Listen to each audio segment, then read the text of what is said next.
Welcome back to the Schmitter Woods. Now we've had quite a few videos featuring the sawmill here lately, but this one's a little bit different. I give some tips and tricks on milling up some pine.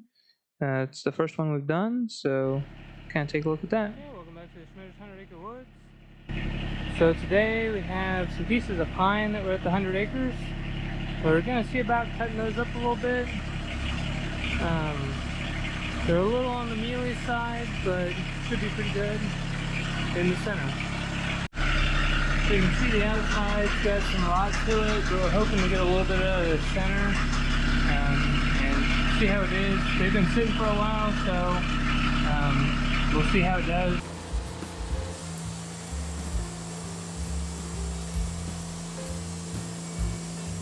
So these first few cuts that we did are actually from a used blade that we used to cut some walnut and cherry. So we wanted to use it to get the cant done, and then we switched to a 10-degree blade, which is supposed to be better. So here with this piece, we're just using some pine saw, and that's it. So some places use diesel fuel or kerosene to help cut. These trees have been down, so they're not super sappy, but it seemed like even the pine saw is enough just to keep everything lubricated and moving. Again, not a lot of sap in this since it has been down for a while, but it seems to work fairly well with just the pine saw as the main lubricant, which is what we've been using on most everything at this point. So here is taking off the blade. So basically, you loosen up the tension. There's the two wheels. You have the drive wheel on the right hand side, and then the wheel that it just rides on the left hand. So you have to get it out and around all the guides and around the debarker, since this does have that on there. So it's just a matter of kind of getting it wiggled through. Having two people does make it a little bit easier, but you can get that out.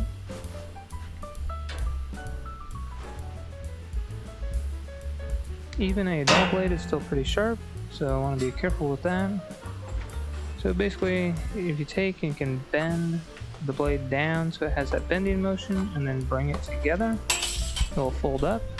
So this is a thicker blade, so it is a little bit trickier to do than kind of the standard blade that comes on.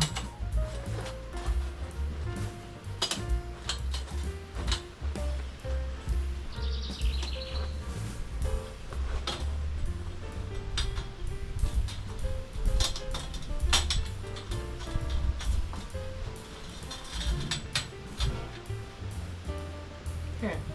Cutting this pine, we do have a little bit of sappiness, but typically just take and put a zip tie these together, and then write like how many hours are on the machine, just to kind of have some idea what they are.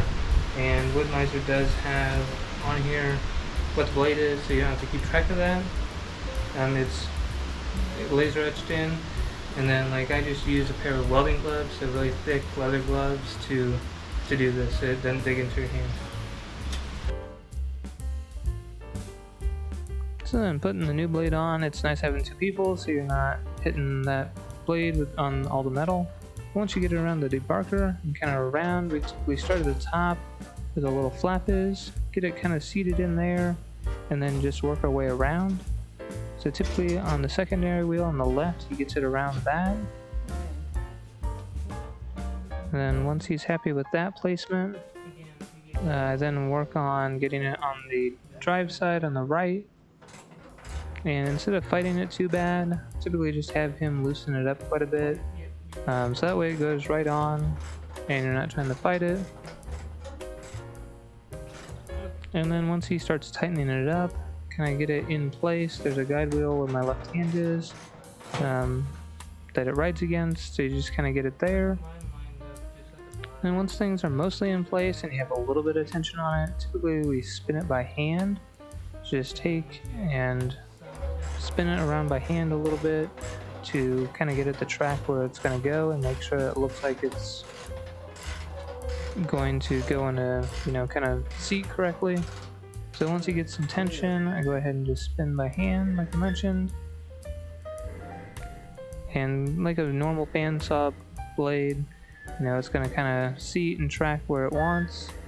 So just spin it by hand a couple revolutions just so that it gets in place, and then we can finish tightening it up. But just do a couple checks, make sure that it looks like it's riding the bearings correctly. And once we're happy with that, we can close it up. And then typically when we put a new blade on, we'll run it just a little bit at just above an idle with about half tension, just kind of get it stretched out, and then go put the rest of the tension on, and then go full throttle and do our cutting.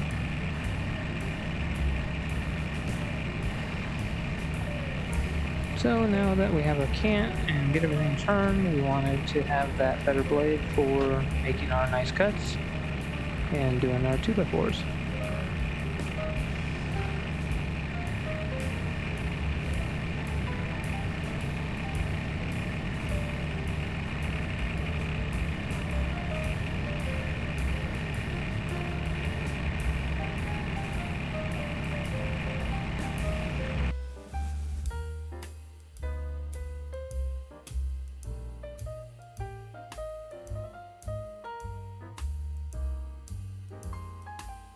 I believe in a previous video I mentioned how we put magnets on the side of the poles over here.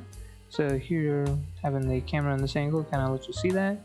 So we put our two cant hooks over here just so that you can grab those easily when you're on that side of the log where you're going to be doing the turning instead of having to step over every time.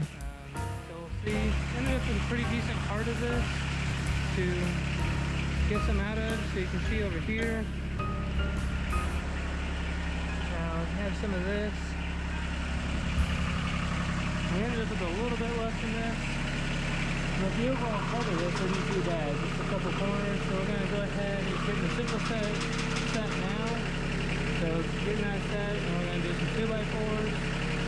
So allowing the blade to actually go like an eighth more, and then he'll run through. And we'll make these up. So you should be able to run these through.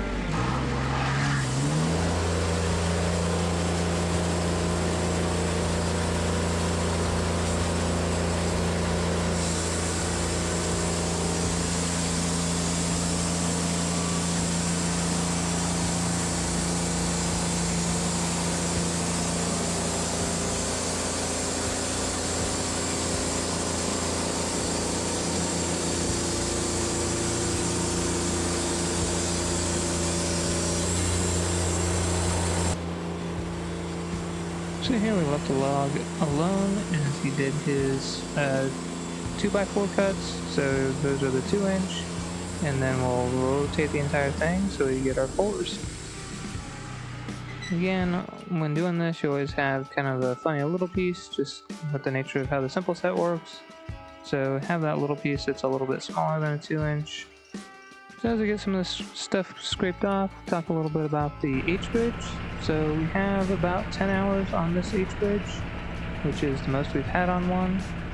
So I think the last one that we got, even though it didn't look too much different, seems to be performing as intended and doesn't have any defects as of right now. So I know some people have asked about that, so just give a quick update on kind of where we're at. But the one we have has a diode bridge on the bottom, but we're guessing that one of the actual MOSFETs on the board was replaced, or there's a bad batch of them, because we haven't had that issue on this current board. So we keep monitoring and seeing if there's going to be any issues, but as of right now we're about 10 hours in and still good on this H-bridge. So if that changes, I'll definitely keep everyone posted in future videos. Just cut those 2x4s. These all turned out really well. So for whatever reason, it's small on that side, big on this side. We actually ended up flipping them. So we're going to do the simple set. So basically it will go to that measurement, minus an eighth or a 16th, and then run this through again. Because we're like 4 there and 4 3/4 here, and we want them all to be 4. So we'll go through and run it, We just changed to a 10-degree blade. It's supposed to be better for softwoods, so we'll try that. So as I was describing, for whatever reason these ended up where it was 4.5 on one side and 4 on the other. So basically we set the depth again so it was 4 inches and made some 1/2-inch stickers on one side and was able to trim that so that they're a constant 4. Not 100% sure what was causing that deviation, but it happened a couple times on here, so there's something we have off, but it doesn't seem to be the bed because it didn't happen on the other set. So here with those stacked up at the front, we had those up against so that whenever it rained, they weren't getting wet. So just spun around, used the backhoe to set those on, or set that on, and work on this other pine log.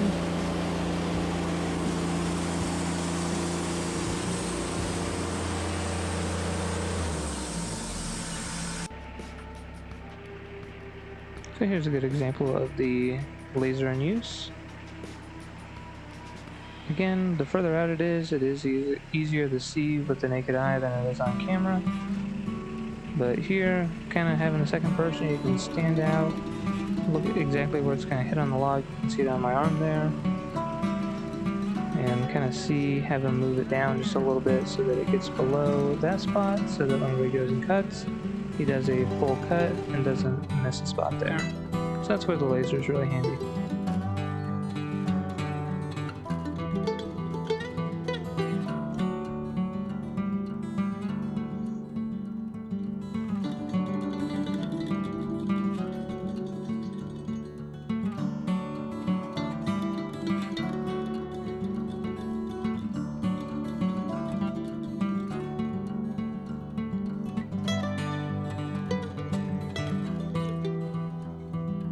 The metal we hit, so it looks like it's actually a bullet that went into the tree. So it's got the copper and then the lead in the middle. So we're just trying to dig it out. Already got the other piece out from the scrap. Okay, so we got our 4-inch, so we're going to rotate so we can cut the tube.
So it always makes sense to do a visual inspection on the last cut, just because you could be getting close to the bed rails and the pieces that stick up. So just got down to the visual inspection for him before he did that last cut on his 2s. So did a quick check, he was good to go, so he did that last cut. So we have our finished 2x4s.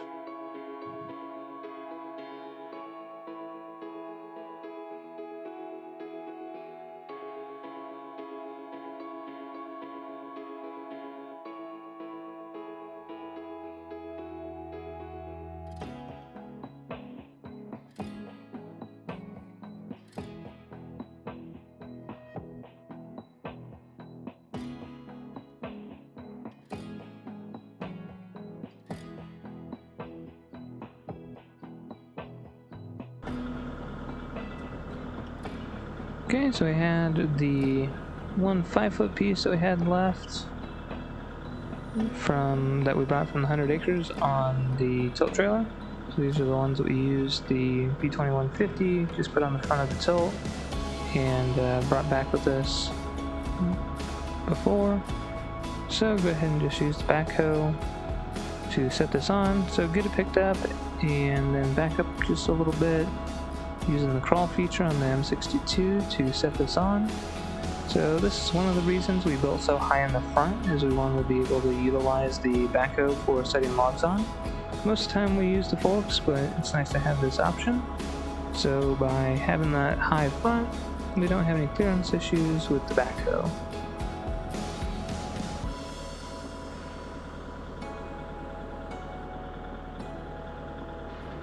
Having that thumb is a really handy feature, able to get that on, open that thumb up, and again, just have to be a little mindful of watching up top, make sure you don't hit, but able to pick that up and close up everything and spin back around so you can put all of your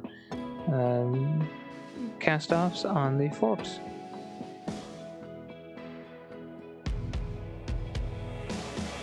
So with this 5-foot one, do the exact same process, get a can out of it. We went ahead and just did 2x4s out of these as well, and just because you can always utilize all lengths of 2x4s, and pine is kind of what you typically see as 2x4s, so go ahead and just make those the standard thing. These aren't very big logs, so we're able to kind of maximize getting 2x4s out of it, whereas would have had a little bit more scrap, I think, by doing 2x8s or 2x6s.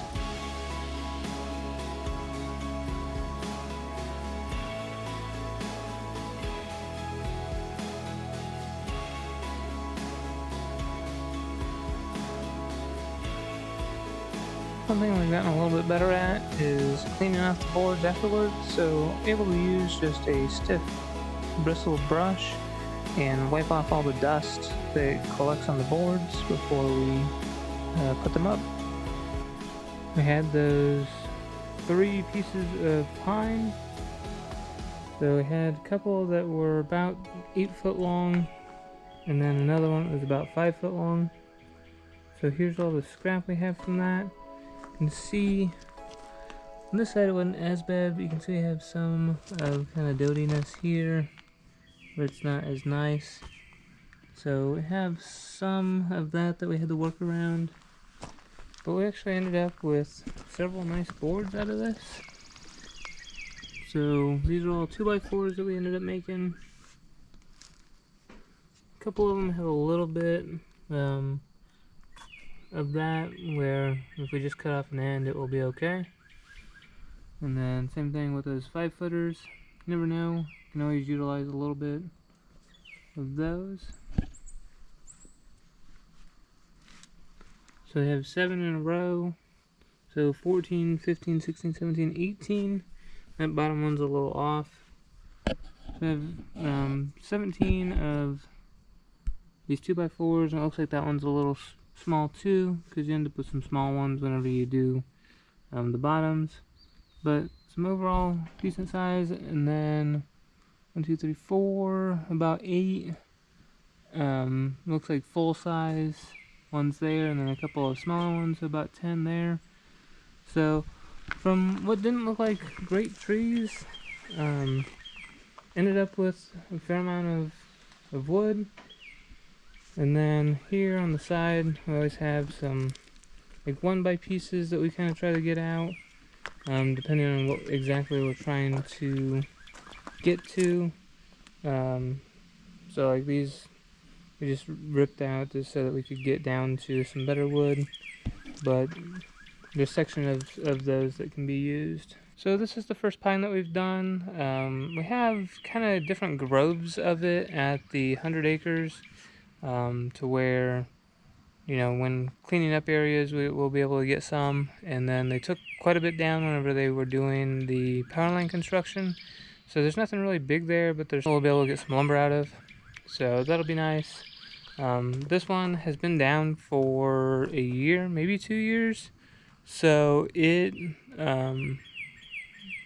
definitely wasn't in the best condition, but seemed to work out fairly well, and was able to get some decent wood out of it. So with a pine, mainly you're looking for 2x4s, and that's kind of what you get at the big box stores. So we wanted to see how that did. The first little bit that we did, we used kind of a normal blade that we've been using to cut like the cherry and the walnut. And then we switched over to this 10-degree blade, which is supposed to be a little bit better for the softwoods. So the 10-degree has to do with the angle here, and then we have different thickness blades. So this is one of the thinner, not as wide ones, and that's not as thick. So we tested that out as well. So it's not super sappy, but we did have a little bit. And as always, we have our mess to clean up, so we'll do a quick cleanup. So thank you for watching the Schmitter Center Acre Woods. Hit that thumbs up button, subscribe, and catch you next time.